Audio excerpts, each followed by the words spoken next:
Good evening, everyone. Our mayor is a little under the weather, so you've got me for tonight. So I'd like to call to order. It's 6 p.m. The City of Houston City Council meeting for tonight, December 14th, 2023. We'd like to start off with an invocation, and Dr. Sterling, would you help? Can everyone hear me? Okay. All right, let us bow our heads. Heavenly Father, we thank you so much for waking us up this morning. We come to you tonight with a humble heart and with much gratitude. Father God, we just ask you to be with each and every family that's represented here tonight. In the spirit of Christmas, let us remember the reason for the season, which is the Messiah that was born and came into this world that we might be free from our sins. Father God, help us to make decisions that benefit all the people in this community and help us to live together peacefully as one. These things I ask and pray in your precious and holy name. Amen. Amen. Everyone stand for the pledge to the flag. I pledge allegiance to the flag of the United States of America and to the republic for which it stands, one nation, under God, indivisible, with liberty and justice for all.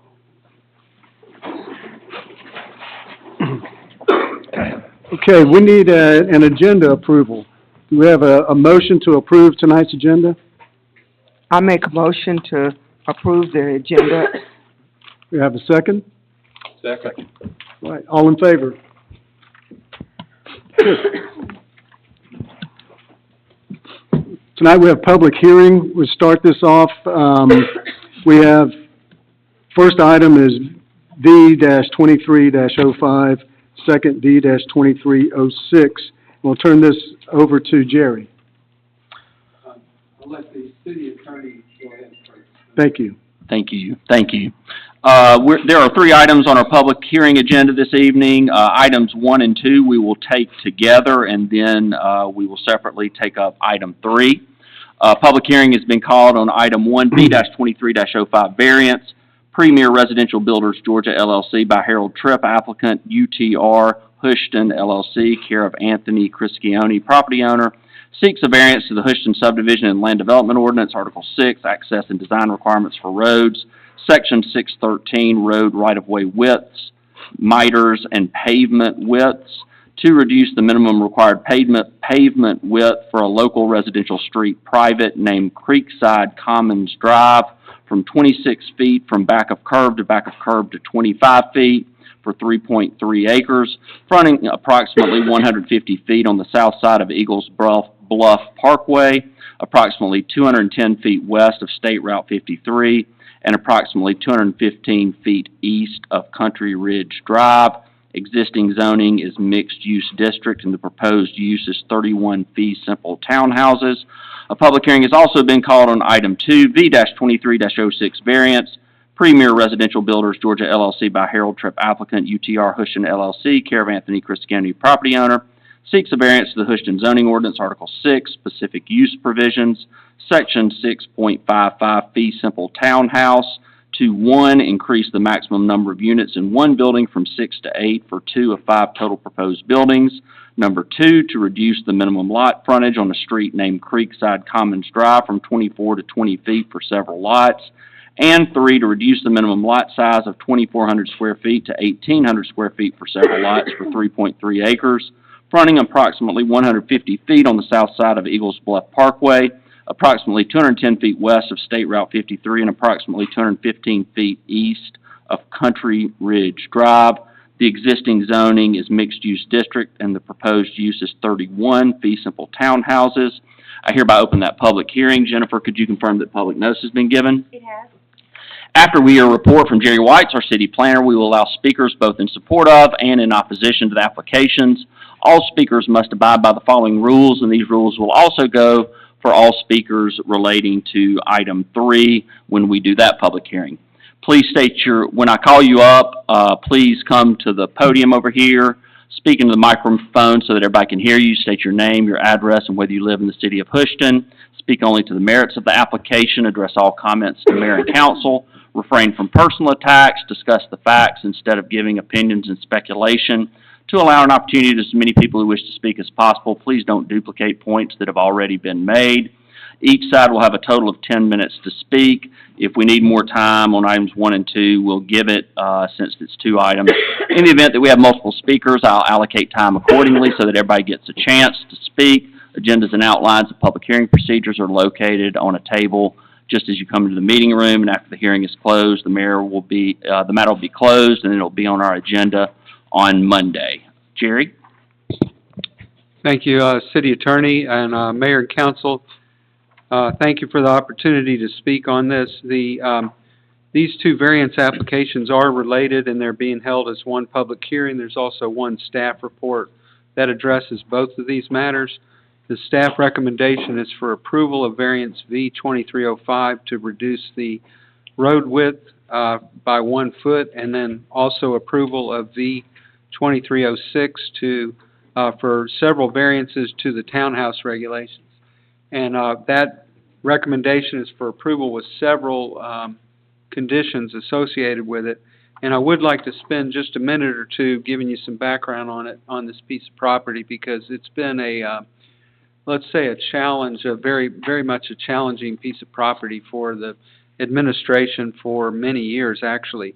And it's part of it fronts in front of Creekside Village, the single-family homes there, and it was owned by, and still is owned by Anthony Cristione, who has been who picked up the property for Creekside Village and final platted it. And again, the city had a lot of history with him. And the reason for this variance, the second one, V2306, really, it all stems from the fact that the applicant wants to turn it into a fee simple townhouse project where it was not developed. It was not approved for development as a fee simple project. And by that I mean, picture all the homes would be on one lot. That's like a condominium form of ownership, or even like apartments. But fee simple townhouses, the applicant who has proposed this variance would like to turn it into fee simple townhouses, and that's a subdivision with 31 lots and some open space to it. And so the reason for the variance is that it was not designed that way to meet those standards, and so now when you come in and try and apply those standards later, it poses some complications and practical difficulties and so forth. And so that's all I'm going to say, except for one more thing, and that is that I have been in discussion with the applicant, Mr. Harold Tripp. He's here today and will speak in favor of this. And I do know how he feels about this. We've gone over the conditions. He understands it, understands what they are. I think he has an issue with the public street. The recommendation that this not be a public street, and he can explain that. He can explain his own position, but that's a staff recommendation is approval with several conditions. Thanks, Jerry. Mr. Tripp, you signed up to speak in support of the application. Yep. If you'll come up here and state your name, your address, whether you're a resident of the city of Houston, we'll go up to 20 minutes. Since there are 2 items, you can save any of that time you wish for rebuttal if you need it. Yeah, my name is Harold Tripp, 6404 Lakeview Drive, Beaufort, Georgia.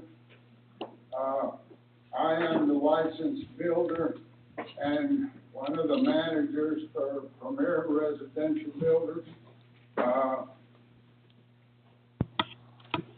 Am I on? Now I can hear.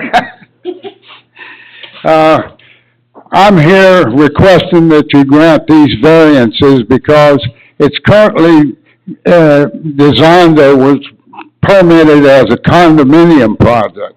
As a builder and a realtor, I don't think a condominium project is the right thing for Houston, and I would like to buy it and have it as fee simple and build it.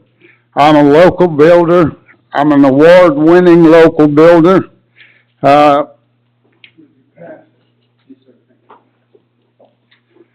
I'm a local builder. I build, in Gwinnett, Jackson County, Hall County. I'm on the board of directors for the Gwinnett County, chapter of the Atlanta Home Builders. I'm a member of the Jackson County Home Builders Association, and I really think that, we would be a better fit for you than, the current owner based on all the rumors and stories that I've heard. So I'm here, I'm local, and not afraid to go to the restaurant because somebody's mad at me that we didn't build their house right. With regard to the street, I had got a copy of the inspection report from Macon Gooch that the street was built to standards and specs, and Premier would be willing, if you grant this to be a public street, we would be willing to put up whatever amount of bond that you would require for 18 months, and if there's a problem, we cover it, we fix it. And Mr. White had requested that we create a homeowners association. Well, we have declarations right here that we will be part of the Creekside Village Homeowners Association, and if we go to, if it wouldn't be fair to put up the expense of the private street maintenance on Creekside Village. So we'd be under their rules, all their regulations, and each homeowner would pay dues just like the single-family folks do. The other thing that, this is a copy of the file supplemental showing we're part of it.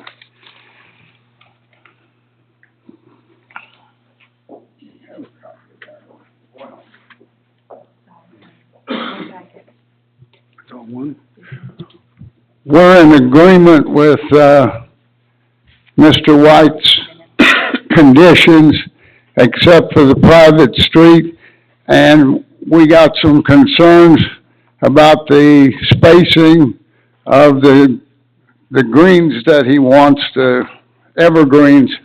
I have a report or have pictures showing a 6-foot arborvitae, which is what we would prefer to plant. And as a recommendation from Stovall's Nursery, they recommend that we plant those trees anywhere from 6 to 10 foot apart rather than the 4-foot spacing. They do grow and get real bushy real fast, and I've got them planted at my house. I've got them planted at my house, and in 2 years, they're 8 foot apart, and in 2 years, they fully enclosed.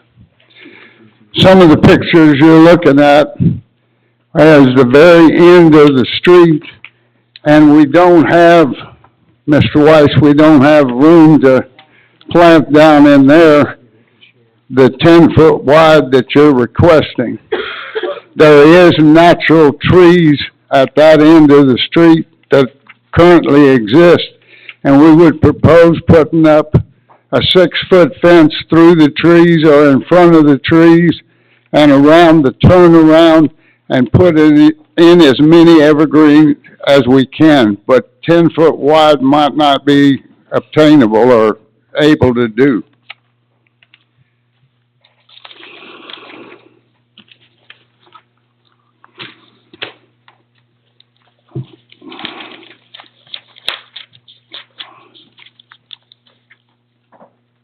Well, I got out of order.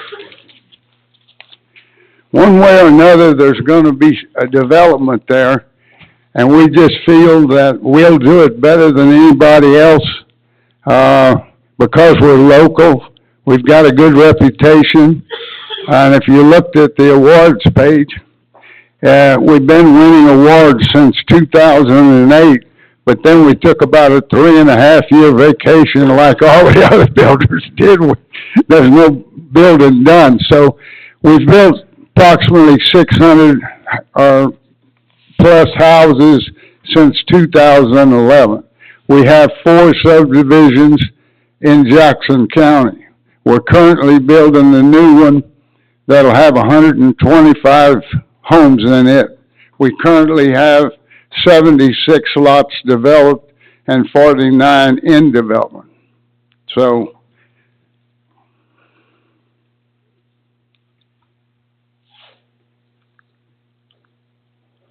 and other than that, I think we'll accept all the recommendations that Mr. Weiss has given us, and we hope that you'll approve our variances to turn it into fee simple and approve our plot that Mr. Weiss has, subject to any additional items that he wants to put on it. I can have those changes done in 2 days and back to him.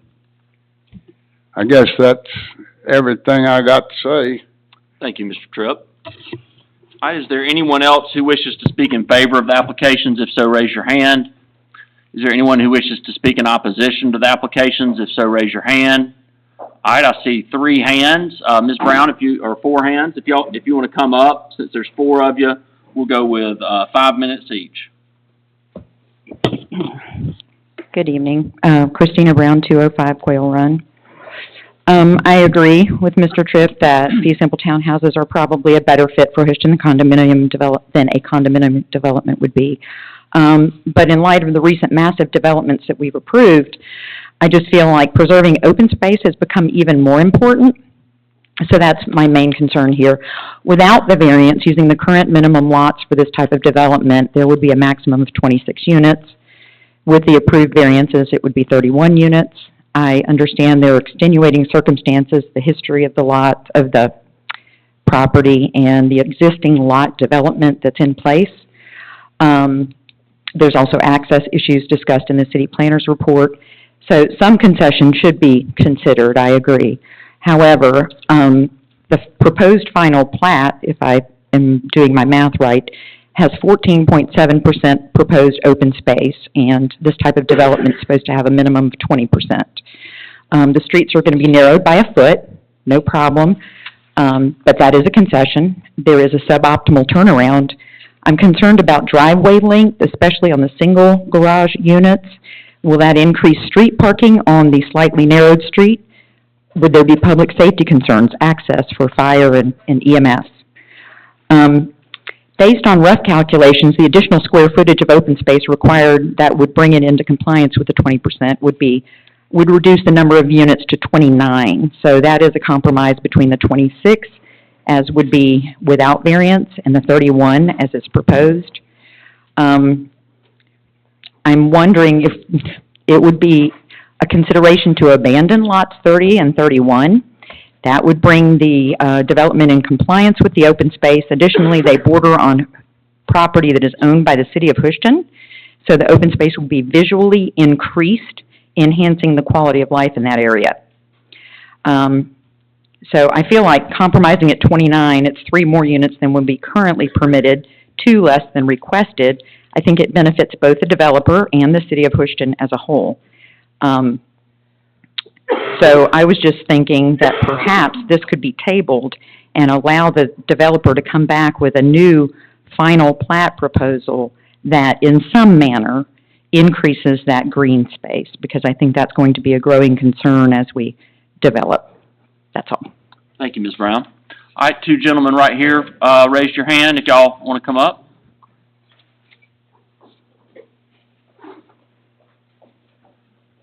State your name, your address, whether you're a resident of the city of Houston. You'll have up to 5 minutes. Resident of Houston. I'm Michael Siegel, 86 Powell Court, Houston. I'm just attending this meeting, and I'm seeing this printed document, but yet the audience here doesn't see a plan of the street plan, and doesn't see an elevation. So I think any of the developers, I mean, you can't stop development you would like to control it, but at least you can visually see what's happening in the area. Oh, there we go. Sorry, I'm new at this gig.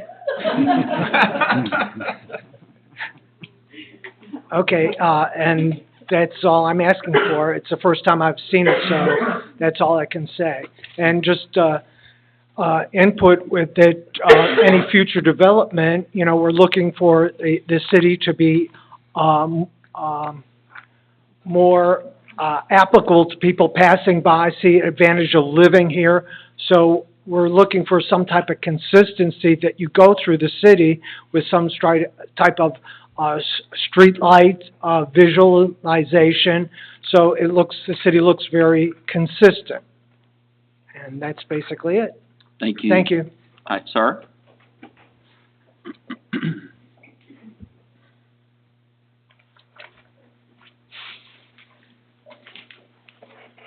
Asa Savito, 100 Powell Court, within the city limits of Houston. I'm not going to repeat because Ms. Brown eloquently addressed most of the issues I was concerned of. My only other concern is I didn't hear from the developer the advantage 5 more homes is going to provide to the citizens and to the city other than the tap fees.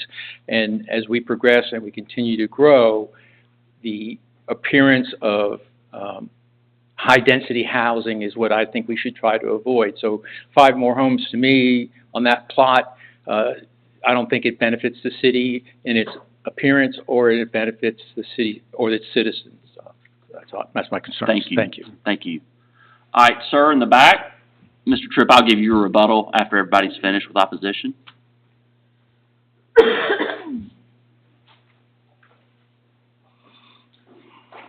Good evening. My name is Jack Flint. I'm the resident of Houston on 585 Cumberland Trail.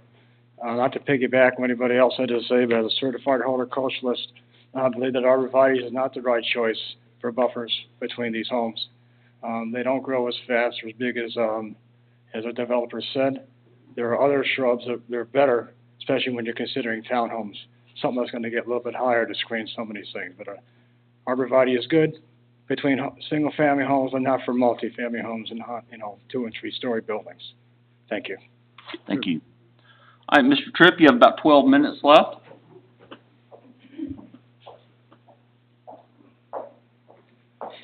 I think this project has previously been approved with the density and everything that's there currently.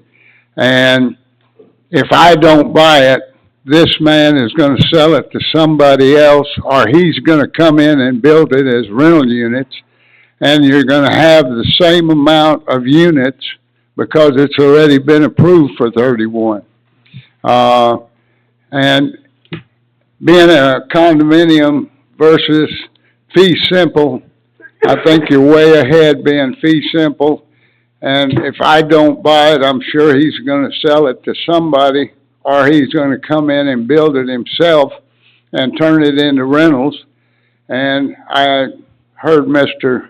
Weiss tell y'all, you've had a very adverse relationship with this gentleman, and I don't think you'll have that with me, and I can assure you we won't be a problem. So. Thank you, Mr. Tripp. All right, do y'all have questions for anyone? Yes, I have a question for Mr. Tripp. If I may? Yeah, sure. Thank you. The road that you have coming into that is more than 150 feet, and I was wondering at the end of it about a cul-de-sac or turnaround. Turnaround's been installed. It will be paved on Monday or Tuesday next week. Now, is that a turnaround or a T? It's an approved head. Okay. And it's within 150 foot of the end of the street. So if a fire truck or something like that goes in there, they're gonna have to literally go in and back out and then Yes. back up? Yes. Okay, so there's not a turnaround or a cul-de-sac. The previous owner, from what my understanding is, and that's all hearsay, he, in order to get this approved, agreed to donate the triangle at the very end of the street where cul-de-sac was gonna go. So the triangle, at my understanding, is currently owned by Houston. And was some property sold down there too that might have helped that turnaround as well? Not to my knowledge. Okay. The other question I have is on your write-up, it shows that you want to go from, I believe, down to 20-foot frontage. Yes, And if a car or a truck that has like a trailer hitch or something on it, will that not stick into the sidewalk?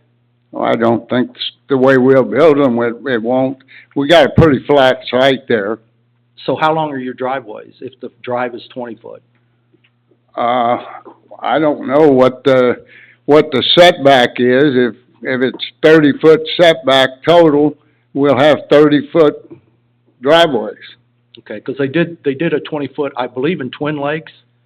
And some of the regular sized trucks that have a hitch and so forth, people have to literally get off the sidewalk. So I just wanted to make sure that if you're doing this, that we're not gonna have any, elevation problems on the driveways. Once we cut everything in, like I say, the site is pretty flat. Mhm. So you won't be coming in and at an angle to where you'd be hitting a trailer hitch. No, that's not what I'm Yeah. talking about. What I'm talking about is, are you putting sidewalks in? Oh, yes. And if somebody's walking down the sidewalk, will they have to go around the sidewalk to get around the back of that truck? I don't know the exact setbacks, but, I can assure you, we're not gonna have a situation where we got a vehicle that's sitting, out in the sidewalk. Okay. Mayor, can I respond to it?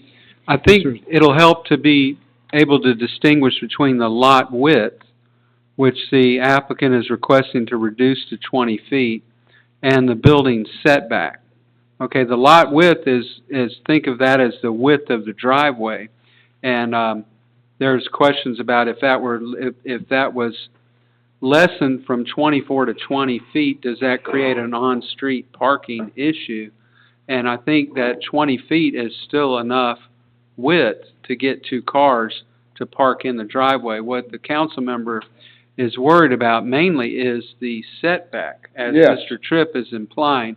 And the setback, I'm not sure exactly what it is either, but it's at least 20 feet, so that your typical, unless you had a gigantic truck or something with a trailer hitch, I don't think you're gonna impinge on that sidewalk. They're gonna be able to park in their, garage, and then in addition to that, they'll be able to park outside the unit and be outside of the boundary of the garage, of the, I've reviewed the backyards, and I can assure you, we're gonna have as much as 30 foot of backyard or close to it, less the 10 foot that Mr. Weiss wants us to turn into a planted area and an easement.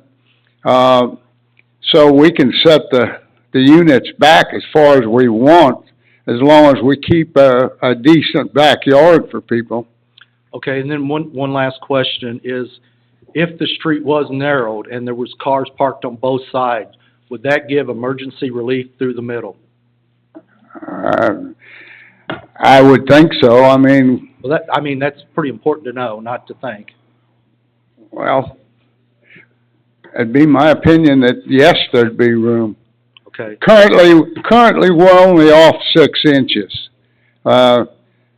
It's supposed to be 26 foot, and it's 25 plus inches. So we're inches away from what's a normal street. thank you. And you do have a project here in Houston that has 20-foot units. It's Cambridge, I believe. All right, do y'all have any other questions for anyone? Okay, then I'll close the public hearing. Thank you, Mr. Tripp. We'll move on to, item 3. A public hearing has been called on item 3, the 2024 budget, and I hereby open that public hearing. Jennifer, could you confirm that public notice has been given? It has.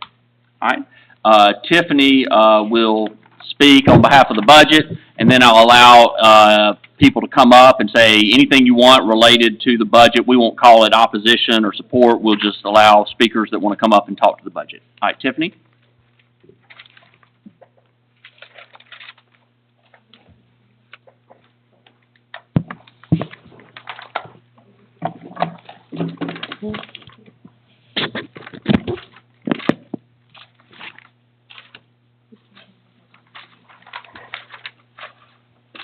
Okay, so on the budget, I think, did everybody get my email today? Yes. Those were the only, minor adjustments that we had. And that was just based on new, increases in bills, people rolling out new amounts for next year. Other than us changing and taking the employee out of planning, since we no longer need it there, and adding more to the Public Works Department. Those were probably the two biggest.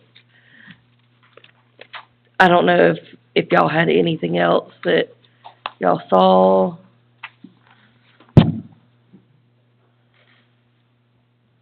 And I think I had went over this with, Mayor Martin, and I don't know if she had anything else either, so. So on Monday, we're asking for consideration of adopting the budget. As we will need to move forward for 2024, we'll have to have this adopted. Mhm. If you, it's been we've had it advertised October, November, and December.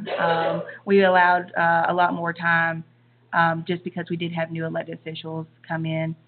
So we wanted to make sure that there was ample amount of time to thoroughly look over it. So I'm really pleased with the budget this year. I think it's a great budget that will go in for 2024. So we will ask for your consideration on Monday to adopt this budget. All right, does anyone wish to speak as to the budget? If so, raise your hand. All right, do you have any questions for anyone? All right, then I'll close the public hearing, and that's the last item on our public hearing agenda. All right, need a motion to adjourn our public hearing? Do I have a motion? I make a motion to adjourn the public hearing. Second? I second. All right, all in favor? Okay, meeting closed.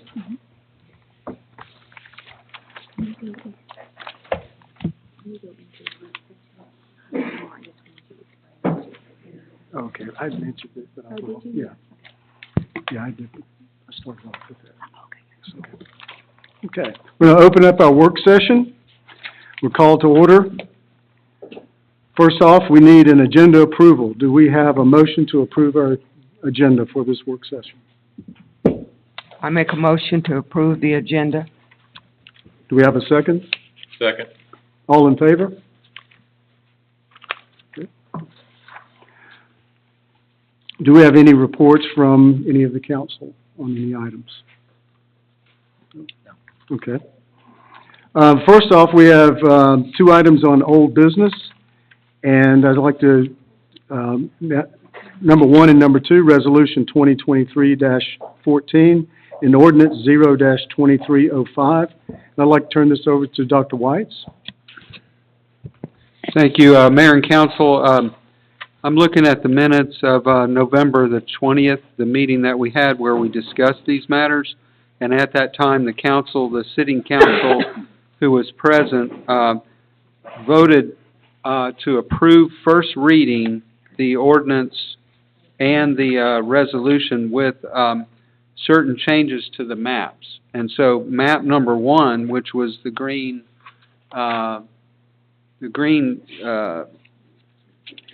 we call it the Greenway or the multi-use trail, that was a part of the motion to approve. The second map, which we refer to as Peachtree Road Extension, was also a part of that approval. And then the mayor indicated that we would table the, well, there was another one voted down, the Broad Street Extension and Town Center Parkway Extension was voted down by a 4-2 vote. And then item number, the fourth map had three pieces to it. or I think it was two, and, that item was tabled, for reconsideration. So, that's where you are, and the council can vote everything down. You can approve a second reading as proposed with or without that tabled item, or you can make other such, recommendations. This is not a voting session tonight, but on Monday, you could position yourself to agree to what you want to do on Monday. And that's all I have. Okay. All right, council have anything, any input on this? So essentially, the only one that's left is the one that's 50 feet across? Is that, I see a 5-0 on the map. The rest, that was approved, I guess, right? The first map with the green line was approved, the Kroger one with the, Approved. those two were approved. Everything else, the third map, those Was, went away, and part of the fourth one, I believe, went away. That left us, with the cell connector, which then went nowhere, so that one wasn't really to be voted on, and then it really left, the issue was the, West what we Jackson. called West Jackson Road extension. And on that particular one, I'd like to move that we look at tabling this, for the simple reason, we're looking at trying to put a road across the top, the one road, I'm gonna call it one versus two roads. And right now, we don't know exactly where that road is gonna be placed, due to the lack of plats and so forth. So we're kind of asked to make a vote on where we would like to put that. And all we really know is somewhere in there. We don't know if it's public or private. So I'd like to table this until the new council gets on, and the council gets enough experience under their belt that they can make a good disposition. So I'd like to look at tabling this until February of next year, just this one map.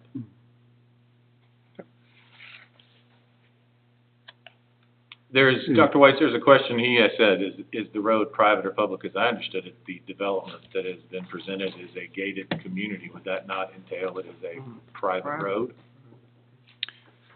Yes, the applicant's proposal was that they did not want it to be a public street through there. And And, is it their option, or is it the council? How does that work? Explain that. we looked at that, city attorney and I before the meeting, and it reads as it's up to the city council. It's up to the city council to determine whether it's public or private. Okay. That's right. It says private street unless otherwise approved by the city council, which leaves the door open to a public street. All right. Public street in a community. I want to make two observations. The first one is I heard from a lawyer for the developer yesterday, expressing some concern that there was some sort of right to a private gated road from the zoning. That lawyer told me that she would be providing me with something in writing to further outline her contentions, because yesterday was the first time that I had heard from her on the issue. I have not received anything from her, but when I do, I'll look at it and communicate that with you. The second thing I would say is, Dave, as to your reference to perhaps tabling just as to the cell map, I think as I understand it, I was not at that voting meeting, but as I understand it, there was a first reading of the ordinance that would include Kroger, cell, and maybe one other map. Is that right, Jerry? Kroger and the multi-use trail, and that was it. Okay. The 1 and 2, maps 1 and 2, basically out of 4 was approved. And what is map 1? Map 1 is the green line, the multi-use trail on the west side of State Route 53. And then map 2 is what? Map 2 is the Peachtree Road extension. Is that the cell? No. Okay. We're on. Okay. Well, where I'm getting to on this is, if what y'all approved on first reading at the voting meeting, if y'all want to make further changes to it, then I would, be concerned about that being a further change and it really not being a second reading, but being a further change. So that would probably lend itself to a table, unless y'all were gonna approve on a second reading what you approved on a first reading. Does that make sense? It does. Does that make sense to y'all? Yeah. Dr. Sterling, Sam, Yeah. Tracy? Okay. If anybody, and I know, Debbie and James are not here, if anybody has any questions, then certainly direct them our way. I just want to make sure, I'm usually not here on Monday and on y'all's voting meetings, just want to make sure there was no confusion on that. Thank you. Okay. That's all for old business. We'll move on to new business. Number one, final plat for Twin Lakes Phase 8. Dr. Whites? Mayor and council, the staff recommendation is for approval of this final plat by KLP Twin Lakes LLC. It's for 20 acres and 182 fee simple townhouse lots. This involves a good bit of dedication of new public roads to the city's road system. 3.7 acres or 3,300 linear feet. It also involves dedication of 3,605 feet of water line and 2,500 feet of sanitary sewer line. And the staff recommendation is for approval. Good, thank you. Any comment? Okay, item number two is final plat for Twin Lakes Phases 9B and 10.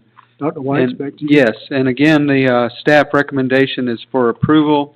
This one is also a dedication of additional roads, public roads. The names are indicated there on the agenda. Plus, it's 90 lots in this phase, and it's over 4,000 linear feet of water line and sewer line. Staff recommends approval. All right. Item number three, final plat for Twin Lakes Phase 9C. Dr. White? Okay, yes, this one is 31 acres and 78 lots. The staff recommendation is approval. There is one issue worth discussing, and that is the dedication of a pump station.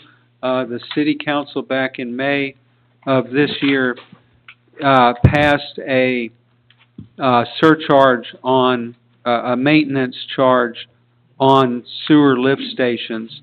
And the applicant is here tonight. We've had some discussion with the applicant, and also the city attorney has had correspondence with the applicant's attorney over this issue. The staff recommendation, my recommendation as planner, is that the city impose that fee because the lift station is not public yet.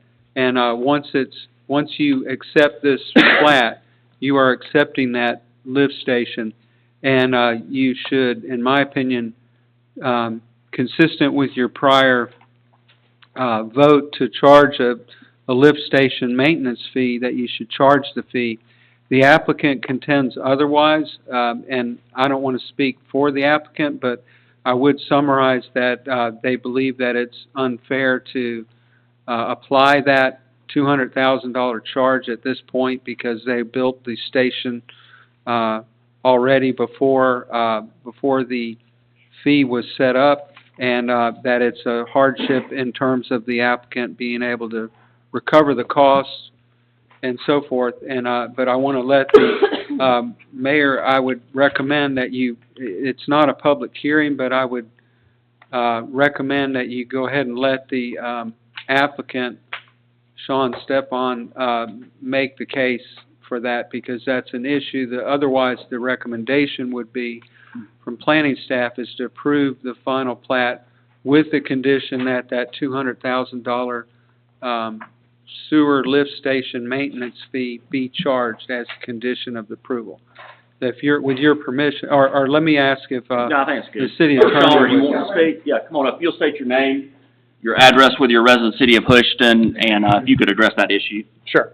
My name is Sean Steffen, 302 Woodbrook Crest, Canton, Georgia. As we prepare and submit for our final plats on 9C, for example, we submitted November 1st. And as we go through that process, EMI provides us with the engineering for as-built comments that we address for the plat approval process.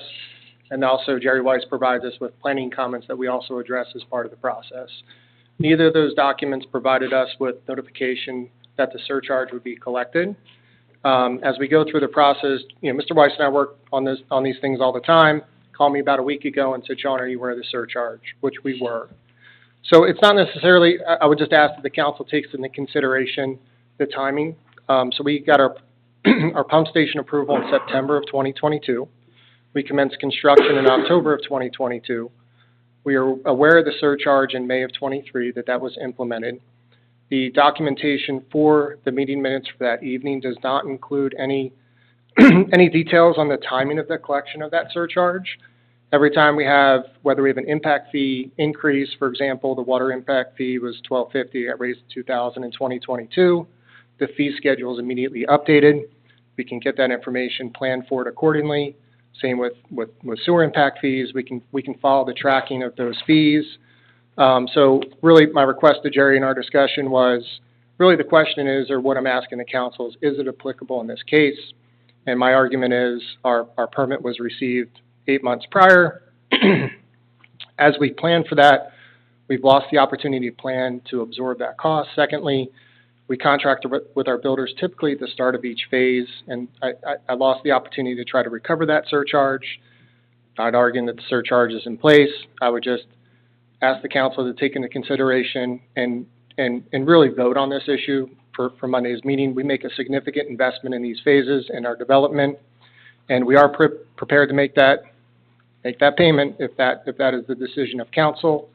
And basically between now and Monday, I would request that as part of the recommendation for approval, this is taken into consideration and a determination is made for Monday's meeting rather than us getting tabled so we can recover our investment into the land. Mr. Mayor, could I seek a point Yes. clarification? So Sean, are you saying that you feel like it's unfair to have the fee charged? I understand that's what you're saying. Yes, that's correct. Are you saying that if they approve the final plat, that you're willing to pay the fee and give up any kind of legal right to appeal that later? Or are you just saying you want a final plat approval, you'll pay the fee, but you want to preserve the right to challenge it? We'll waive that right. Okay, thank you. That's all I have. Okay. Thank you. Questions? No? Okay. Okay, the next few items are all going to one person. We'll start off Resolution 2023-023, resolution adopting the fiscal year 2024 budget. Tiffany, do you have? Mayor, I don't think I have anything else on that one. Okay. I think I've kind of given y'all all the updates that I had. Council? Good? Mm-hmm. Next item, Resolution 2023-026, line of credit from Peach State Bank. Tiffany? This is just to update the signers for the line of credit that we have. Okay. To put Mayor Martin on there, as well as Jennifer, and I believe James will still be on there for now, until a point that we reelect, or y'all vote on a new Mayor Pro Tem next year. We just they have to do that, just like we updated signature cards. This one just has to be done separate since it has a CD attached to it. Okay. All right. Resolution 2023-027, update to the personnel policy. Tiffany? Yes. In your packets, let me take this over. You will see that we are wanting to update, section 12.2.1 for the scheduling of PTO time. Right now, it states that all employees must have PTO time available to request time off.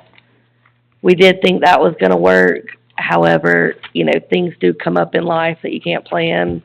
And people do run out of time and then they get sick. We don't want them to come to work sick and spread things, or, God forbid they've got a death, or, who knows? So we would like to change that to just read, that they do have to utilize all PTO time first, And then any time off, after that is at the discretion of the city manager's approval. That way she's kind of got some leeway with saying yes or no, if it arises. Okay. Comment? Okay, item number 7, Resolution 2023-028, fee schedule for copies. Tiffany? Okay. I'm just, okay, on this one, we have kind of had an influx of people coming in to get copies for things. The cost to us is pretty significant, due to we lease the machine, and obviously the big plotter printer is not cheap, the paper nor the ink. So we did call around to different places, anywhere from Wilco to like Staples, Office Depots, you know, places around that people could go, and kind of got an average for that. So we've kind of broke it down by letter, legal, and then a blueprint size that the plotter printer would print on. So you can see they're kind of broke down in your packet. So we're just asking for that to be considered for adoption. All right. So, sorry. Can't multitask. Okay, next item 8, intergovernmental agreement with the DDA for 69 City Square Restaurant Building. Jennifer? Thank you. So we are super excited that we're getting an Italian restaurant in our downtown area, and it'll be right next door. It's adjacent to this building. And this is going to be a partnership with Mr. Matt Rupel. For those that don't know Matt, he is the one that helped open up Cotton Calf Kitchen. He owns the Brazelton Brewery, or I'm not sure if he actually owns it anymore, or he got it started. But he does own that building. He's a great asset to our community, and we're excited to have him helping us with some projects here in Houston. He is projected to open the Italian restaurant before Fall Festival of 2024. So we're excited about that. And the Downtown Development Authority, this agreement is going to be a partnership with them. So it's going to be a 3-way partnership between DDA, the City of Houston, and Mr. Matt Rupel. Good. Thank you. Next item, Resolution 2023-029, water agreement with Barrow County. Jerry Hood was going to be here, but he's sick, so I've pulled up a picture on my phone of some email correspondence to try to go over this the best that I can. This is a water agreement to buy water from Barrow County. Jennifer, Jerry, Hood, and I have been working with Barrow County to try to bring it to a conclusion. The document that's in your packet still needs a few tweaks to it that we're waiting to hear back from Barrow County. There's an Exhibit A reference that Chris, whose last name escapes me, that works for Barrow County, Yancey, is going to provide to us. Jerry was going to throw in to confirm that the 50% participation obligation on some infrastructure was satisfactory, and I believe he has done that. I have not seen that, but I believe he has done that with Jennifer. This is a 10-year agreement. There's a provision in there that says that it can be extended by mutual agreement between us and the county for 2 additional 10-year periods. On pricing, there is a number referenced as to pricing. However, there is a reservation of rights from Barrow County to adjust for changes in cost of water to them, their own system infrastructure needs. So that could be changed on us, but there is a price set up at least initially. There is an obligation for us to provide some sewer to them once we have upped our sewer capacity, and there's a provision in there that I have proposed that state that the city and Barrow County would work in good faith to enter into that sewer agreement. And then finally, there was some tweaking of language that I want to do as to indemnification by the city of Barrow County if there are damages due to water pressure. They had characterized that as a flat indemnification, and I am making the recommendation that we change it to where we'll indemnify them unless it's due to the willful misconduct or negligence of Barrow County or any of its agents. Hoping to hear back from them. I do recommend that we approve it with those changes and hoping that they'll agree with that. We had a long conversation with Chris and went through it, and I think we've got it almost to the point of being approved. The reason that it's on the work session agenda with that still to go is they have a meeting on Tuesday. Is that right? Next Tuesday? Barrow County? So the hope is we can get it finalized such that y'all could approve it on Monday and they would approve it on Tuesday because it is a two-party agreement. And happy to answer any questions. Any questions? Okay. Item 10, Resolution 2023-031, Sewer Agreement with Rockland Homes. Ab? Yes, this is a sewer agreement that we have put together based on a zoning condition that required us to work with Rockland to do a sewer agreement to deal with their development, which is for 1,055 residential units.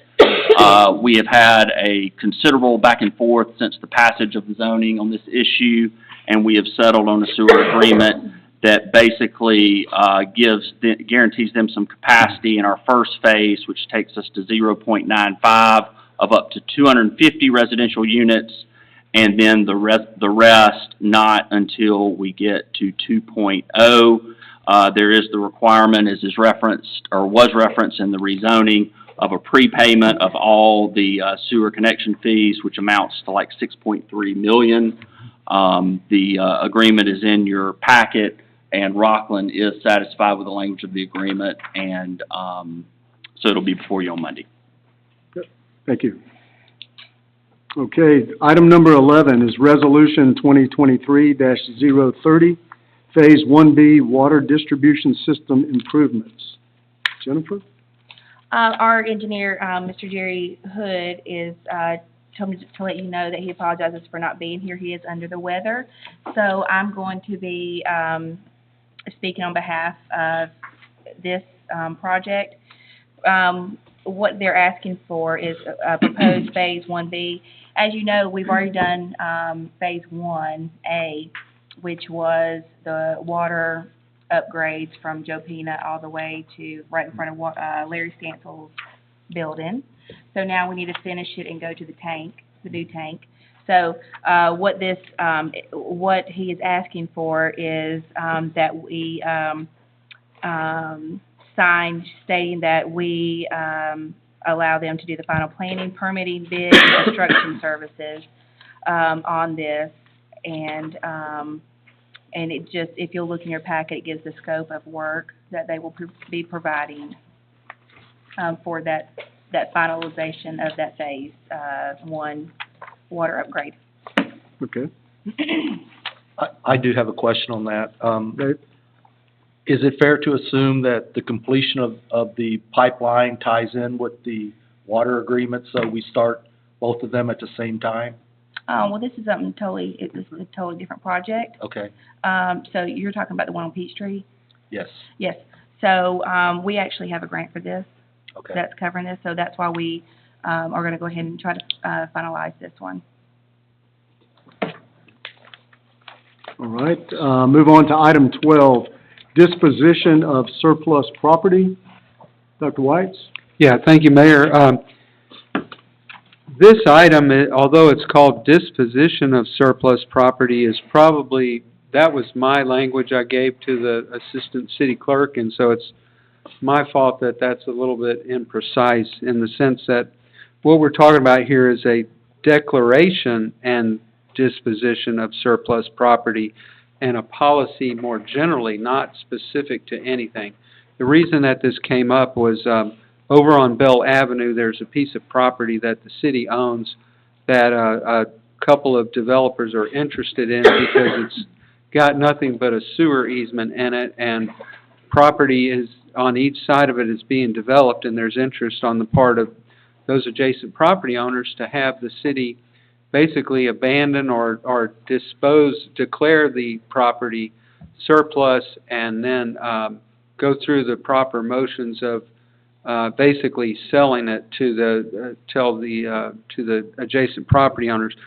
So this is an area of the law that the city attorney really needs to handle, and we've been in talks with the city attorney about how to handle a situation of this sort, and I'm going to let Ab speak for himself, but basically, he has a recommendation that that the council consider an ordinance, and he may want to do a few things before giving the go-ahead to formally introduce an ordinance. So let me turn it over to Ab for the rest of it. Thank you, Jerry. The city of Houston, like cities, counties, and the state, owns all kinds of real property. Sometimes you plan to build a road or build something, and it doesn't really take up all the property that you thought it would. And so we end up with all these stray pieces of property, and sometimes development comes, or somebody's wanting to build a house, and they see that we own a little stray piece of property, and they think, you know, if I could get that, it would really improve what I'm doing. Most cities and counties in the state are often happy to look at these requests and first ask, is there any need that we have for the property, the city? If not, then often the city is willing to dispose of the property so that it puts it on the tax rolls as opposed to being a piece of property we own and no taxes are paid. However, since it is public property, we can't just give away property. We do have to sell it, and the state law sets forth a lot of ways to do that. There's a state statute that I usually refer to as the narrow strip statute, and it says that cities are free to pass a narrow strip ordinance that says if you find these stray pieces of property that are really not useful and developable on their own, but might be of some use to somebody nearby, then you can send out a notice to adjoining property owners. You can get it appraised, and you can ask those adjoining property owners, hey, do you have any interest in it? And then you see what they say, and then go from there. I have used this in other jurisdictions, and it is a very handy tool. We just don't happen to have a narrow strip ordinance. So I want to help this gentleman that's inquired, but first we'll need to review and pass a narrow strip ordinance and then proceed in accordance with as to this property. And it's not something that really, if it was only this piece of property, we might not go through all this, but as things happen in Houston, this will come up again and again, and so it's something that we should consider doing, in my opinion. And I'm happy to answer any questions. Okay. Ab, is this something that you would draw up and it would be on the January? Yeah, I can get it done so that we have it for January. Okay. Yes. All right. All right, next item 13 is 2024 council meeting schedule for discussion. Jennifer?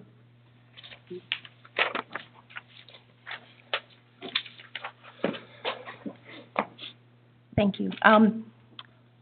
Mayor Martin, this is her presentation. However, she is sick tonight, and she apologizes for not being here.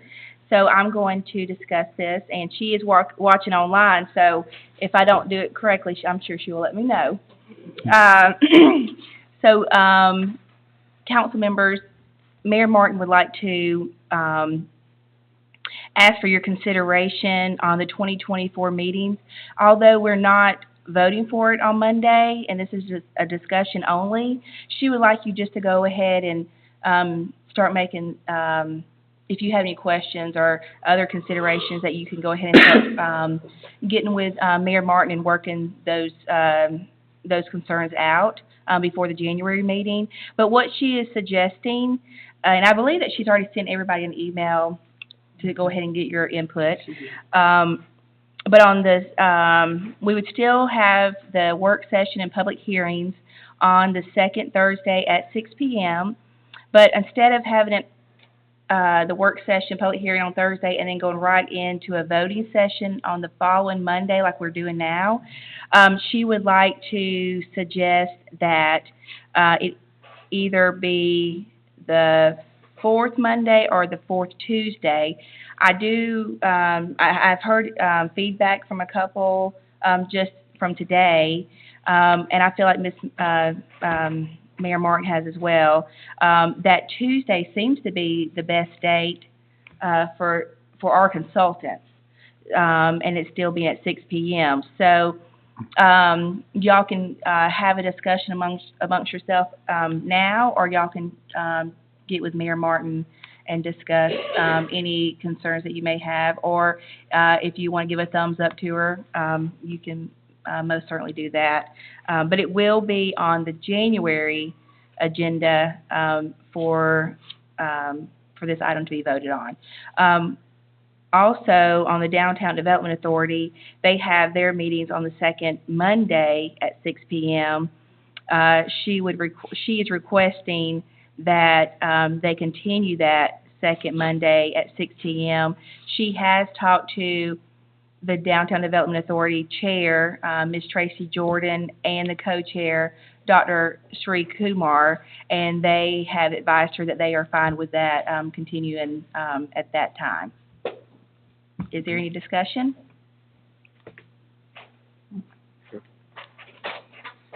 Okay. Move on to our last item, number 14, discussion of rental restrictions. Dr. Whites? Yes, thank you, Mayor. This item, I'll try to be less than long-winded on it, but Mayor Martin wanted this on the agenda to talk about this situation. Let me summarize it by saying that in the past 3 to 5 years, there's been an accelerating trend on the part of, quote, institutional investors getting involved in local housing markets and basically buying up property as quickly as they can and beating out your average homeowner trying to buy a house and buying these properties and then turning around and renting them.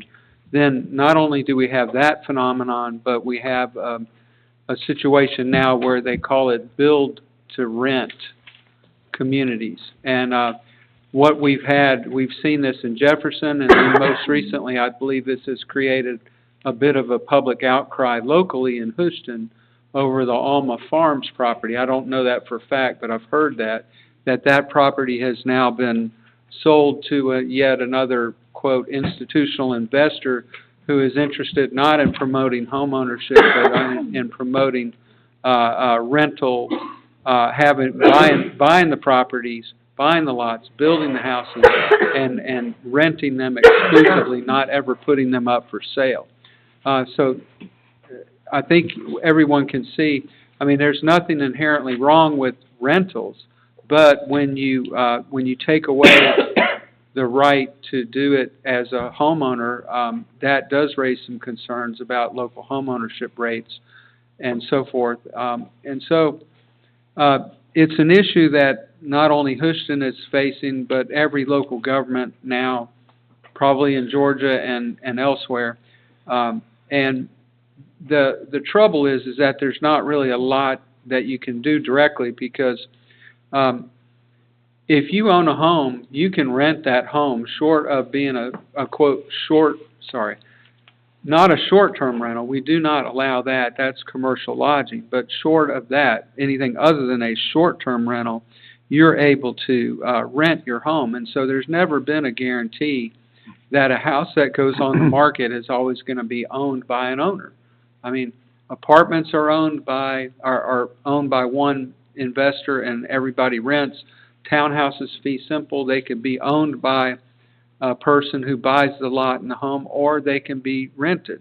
And I've shared with you a November article by Mr. Buffington at the local newspaper who wrote about Jefferson and how an institutional investor bought a 142 townhomes project and got the ire up of the Jefferson City Council because they thought this was their first opportunity to have more affordable home ownership in the city, and it turned out to be, well, these are all going to be rented, owned by one company and rented. And that was to much displeasure of at least one member of the city council. And Mike Buffington wrote an article, and I've shared that with you. I hope Ben doesn't turn me into the copyright police for sharing that article, but it was so well on point that I didn't have to make a lot of arguments. So I offer that as a part of the record for what to do. And but it's not an easy thing to do. there's not an easy solution out there. There's some local governments that are playing around with certain ideas or are imposing certain things, but it's legal.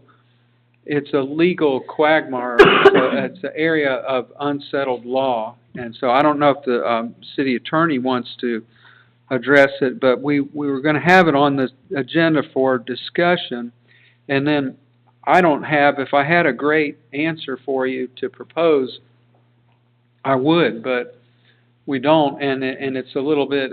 We need to tread. Might call it a slippery slope. It's a little bit risky to get involved in there, and we're worried about at some point somebody coming in and putting a claim against local government trying to unnecessarily restrict rentals, and that might be my own view is that it might be a worrisome with regard to equal protection under the law. So that's all I'll have to say. It's like I said, long-winded enough, and maybe the city attorney would like to address it briefly. Yes, it is an unsettled area of law and very problematic to try to impose restrictions on people's property after the fact. So I'm happy to be responsive to any concerns voiced by elected officials and look into a way to address those concerns. But as of right now, nobody has asked me to look into anything. If that happens, I'll be happy to look into it and give you what options I can. But like Jerry said, I doubt I'm going to be able to offer options that would just be a magic wand, that maybe some people would seek. I have a question. On that note, I have heard that there are certain areas that we've said that a maximum of 10% rental. And I assume that is governing through the HOA or POA. Is there not a way that when we zone, we can mandate that this cannot be a rental, or it has to be a HOA, or something like that? Because it just seems like it's out of control somewhat, where we can't control what's in our own city. Yeah, I think there is opportunity to look at these things on the front end, but as I understand it, some of the concerns are being voiced about developments that are already zoned and in place. So I think it would be very problematic to go back and say, okay, now we want to add a zoning condition on you when they've already gotten zoning. I understand that. I would like to suggest to the council and the mayor that for future, so this doesn't surprise us in the future and people go, that's 100% rental, that we put something in there that we know what the rental rate will be or whatever. Going forward. Going forward, yes. Yes. Picking up what Dave's saying, I know some of the developments that we've approved recently, we were going back and forth on the 20% rental rate, 50, whatever. We agree to it, and it's set at 40 or 50. Is that enforceable, or can they get around it? They sell it. How does that work? Well, I'm glad you asked about that. There's really two approaches that we have used in Houston so far. The first one was in 2018 with Cambridge at Town Center townhouses, and the council then in 2018 and 19 passed a condition that said no more than 20% of those units shall be rented. And then the way that gets enforced is really twofold. It's a little bit complicated because it's a condition of zoning, which then automatically makes the city responsible as an enforcement agent because it's a zoning condition. But then the condition reads that it's up to the homeowners association to put it in their covenants, and it's the homeowners association that's basically responsible for administering and enforcing that. And it's no easy task by any means because, how do you have a rental property police, going door to door and locking people up for renting rather than owning? It sounds a little pretty far out there. One of the other things we've done, which I think is pretty innocuous or ineffective, but it was my idea. I'll admit, maybe it's not a very good one, but we put a condition on some of the properties that no more than 20% of the lots can be owned by one individual owner or corporation. And that was intended to prevent a single entity from coming in and buying up a whole neighborhood. The only thing there is, and other people in the room know this a lot better than me, is that all you have to do is call it some other LLC and own 20 different LLCs, and you've just gotten around that attempt to curb that abuse. And so those are the things that we've done before. I'm familiar with one other that the city attorney in Statham, he's for Arcade and Statham, and he imposed, got the city council of Statham to adopt something that basically put it in all of the covenants that you will have a rental restriction of no more than 10% of the homes in that subdivision can be rented with an additional 5% hardship kind of clause. And the way he wrote it was subject to any other state law or court case to the contrary, this is what it will be. So he was kind of hedging his bets that this may or may not fly in the courtroom. Imposes a zoning condition, is that what you said, Jerry? It was written into the code as a requirement of conditions, covenants, and restrictions that it had to go into a single-family residential HOA covenant restrictions. But it's prospective, it's not, do you understand? It's like going forward, it's not a retrospective type thing? That's right. It would only be those that really, the kicker would be the final plat, because that's when the covenants go into effect. So before the first, if you get it in before a first final plat, I see. That's when it would apply. Sean's taking a little breather over there. That's all I have on the issue, unless somebody asks questions. No questions. And there's a packet that Dr. Jerry White was so gracious to make for the mayor and council. And citizens, there also are copies that we made out in the lobby too, if you'd like to take. This is an article that was that Dr. Jerry White helped with, and it was published in the Main Street newspaper. Yeah, Ben, please don't turn me in, okay?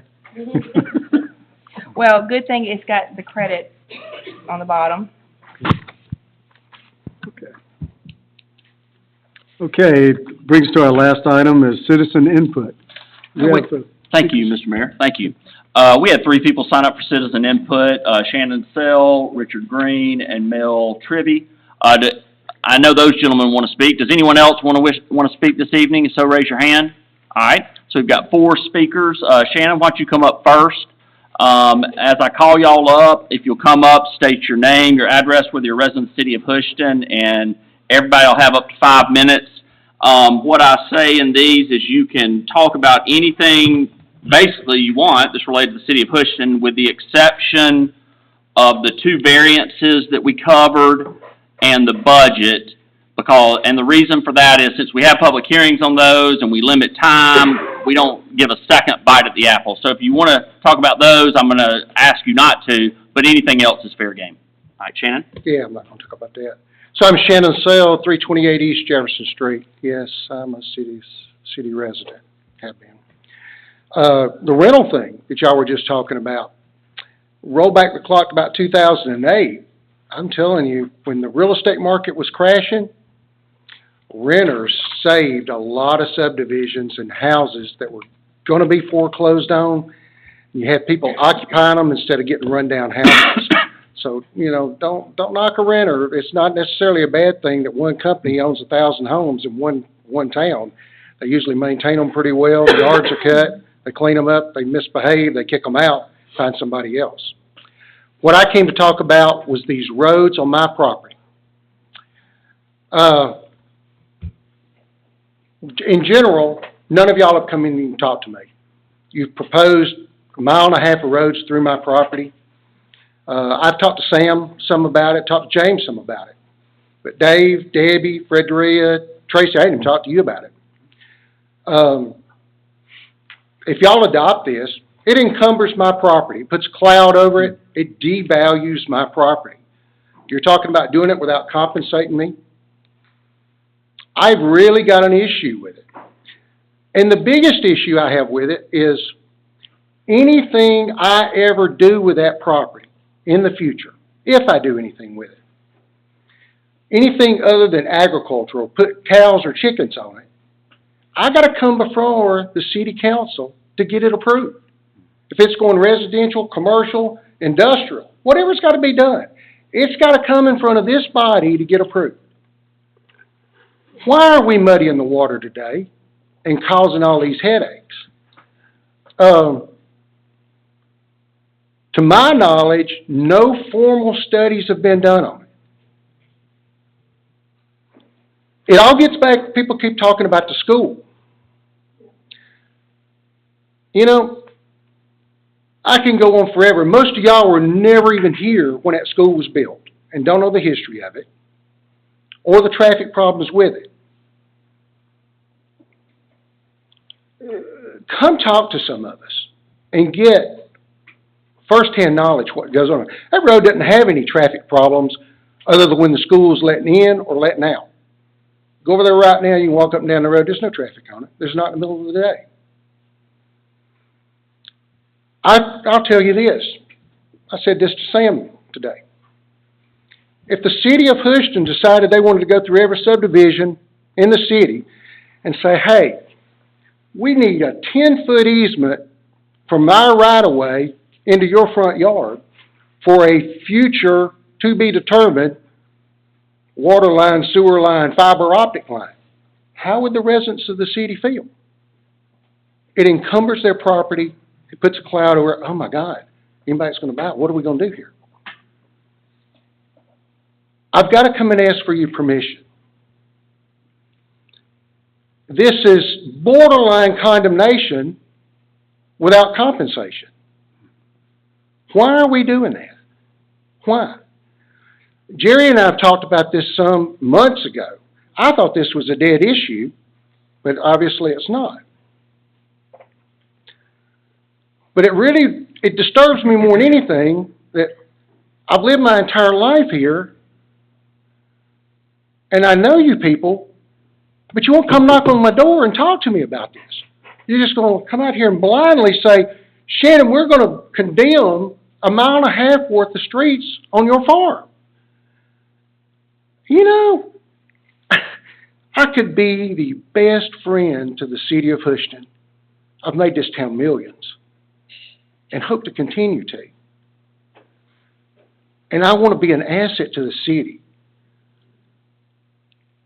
Don't alienate me. Work with me. Because if anybody wants what's best for the city of Houston, I'm the guy that does. I do. So I would ask you to forget about this because, again, anything that ever happens there has got to come in front of the city of Houston.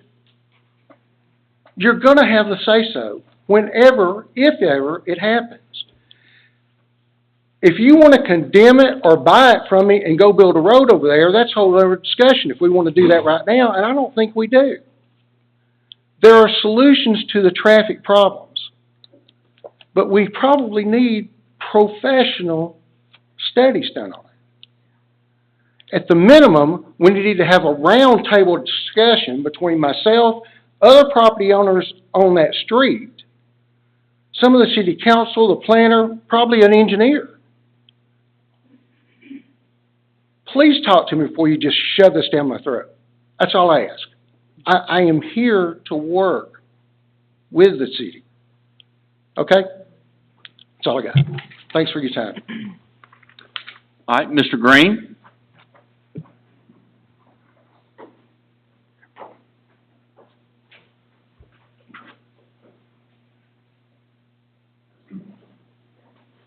Thank you. Richard Green, 122 Pheasant Run in Houston. My comments and questions relate specifically to Alma Farms, formerly the Parent Homes property on Peachtree Road that started all that previous discussion. I realize that this latest proposed change to rentals is a sticky wicket. But just bear with me for a minute. As an adjacent resident, this property and its development has a long and complicated history. It was originally partly in and partly outside the city of Houston. It was annexed in its entirety some time ago. Rezoning from agricultural to C1 followed, and that was followed by another rezoning to C3. Several conditions to the final rezoning were recommended by Jerry Whites, and then were dismissed with little to no public discussion. Notably, a reduction in the buffer zone from the recommended 25 feet to 10 feet. And waiving the requirement for more than one entrance for developments with more than 50 homes. Following all of this, and after final plat approval, the adjacent property owners were then subjected to well over a year of noise, dust, blasting, ground-shaking construction equipment, beginning at 7 a.m. daily.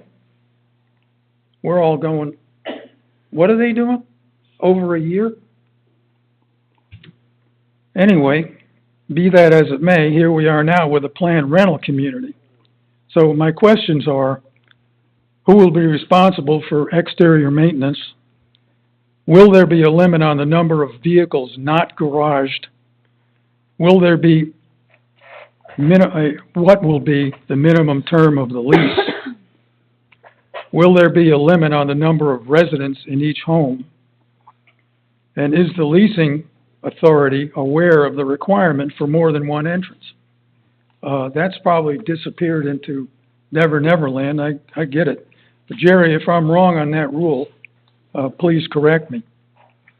And will the developer be required to install some barrier landscaping along the property line? We've had people say, yes, that's going to happen. I mean, people on site. Yes, that's going to happen. Well, is it going to happen? When will it happen? Now with change of ownership? Who knows? But anyway, it was part of the original statements that were made. And that's all I had. I realize that this is a complicated issue, and I don't have a real answer for it. Maybe you don't either. But we feel like the thing's been going on for so long, and we've been inconvenienced is a mild term, for so long. We'd like to see something move in an organized way. Thanks. Thank you, Mr. Green. All right, Mr. Tribby.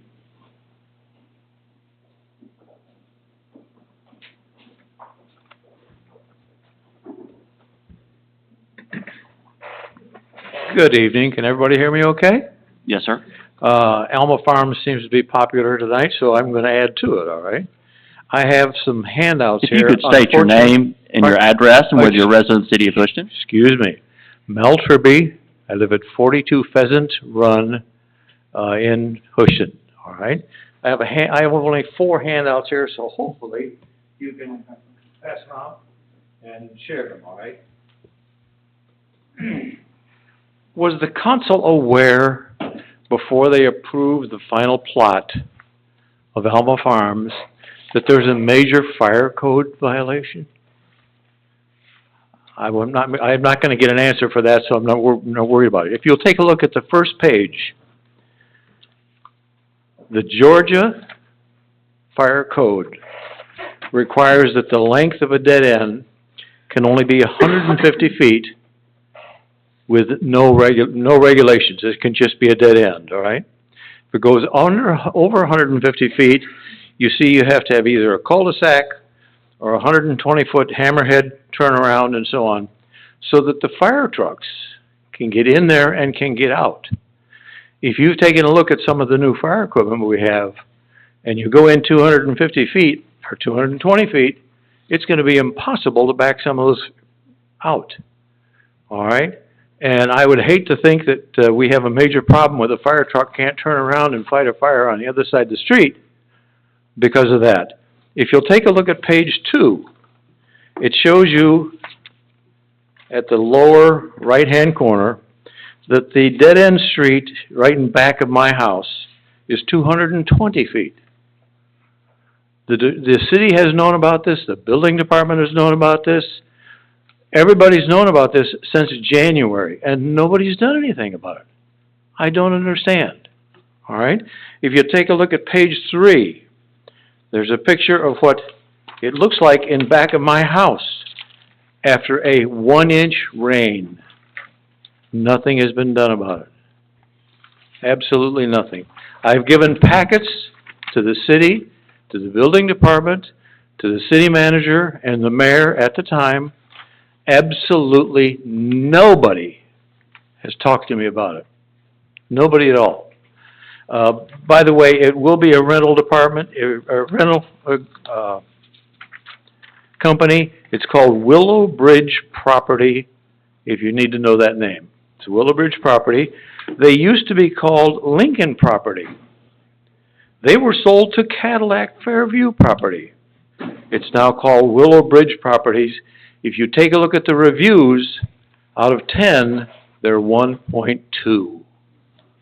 It's going to be a great place, and that's they're owned in a company out in Dallas, Texas. Can you imagine trying to get your front yard taken care of, or if you have property that's badly taken care of? Who are we going to talk to? All right. I have talked to through the Attorney General's office, and they have recommended that I talk to the EPA. I've had the EPA assign a gal to it from Athens to take a look at that drainage problem. Basically, she said, yes, it's a problem, all right? But if you don't like it, you're going to have to sue the city and sue the builder. I don't want to do that, but all of this was known prior to you approved the property. I don't understand. And my comment is that we all pay taxes. Basically, all of you work for us. And yet, I've made this input in quantity to everybody in the city, and nothing has been done. Can we do anything now? I don't know. But I will tell you the solution. If you take a look at the layout of, I call it Nunley still, but it's Alma Farms, they wanted to get one more house. The original layout for the house was 53 homes. They wanted to get in some more homes. If you'll take it property number 5, which is in the lower right-hand corner, they added that, which increased the dead end from 150 feet to 220 feet. The solution is to back up the stop section on the road and not allow a permit for property number 5. I don't know if you can do that now. But it seems like you owe something to us. And I just don't understand how the city can give building permits out to these people with this kind of a problem, with a drainage problem and with a real bad situation as far as I'm concerned with the fire codes. I have talked about this with Ben Steffens. He said, yeah, it's a problem. And I believe he has written some comments and sent them to the city. I haven't heard a thing. Haven't heard a thing. And I've asked every time I've written a letter, say, please comment, please call me. I've given you the telephone number. Nothing has been done. Why? You work for me. I don't work for you. Thank you. All right, this gentleman here, raised your hand.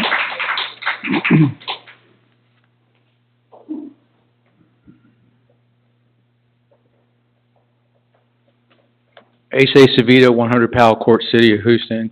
I'm not changing the topic. My concern with Almont Farms is there's a difference between the citizens of the City of Houston and corporations. Let's not take the corporation over the citizens. And let's not, I ask the city council not to take the stand that this is in the too hard to do box. Let's see what we can do to help alleviate the concerns of the subdivisions that are on Peachtree, all three of them.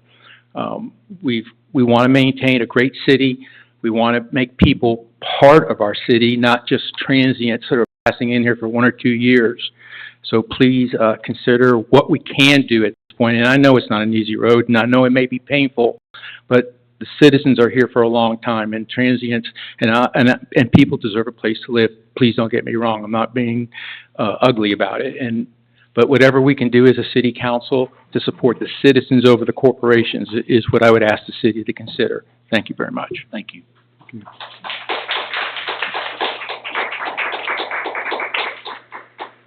And that's all for citizen input, and there is no executive session topic. Okay. Well, that'll conclude our meeting. We need a motion to adjourn. Motion to adjourn? Need a second? Second. All right, all in favor? Meeting adjourned.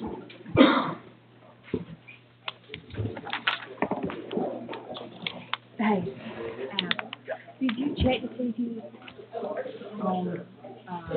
that question you asked me, the email that you, about the end of the year? Are we good?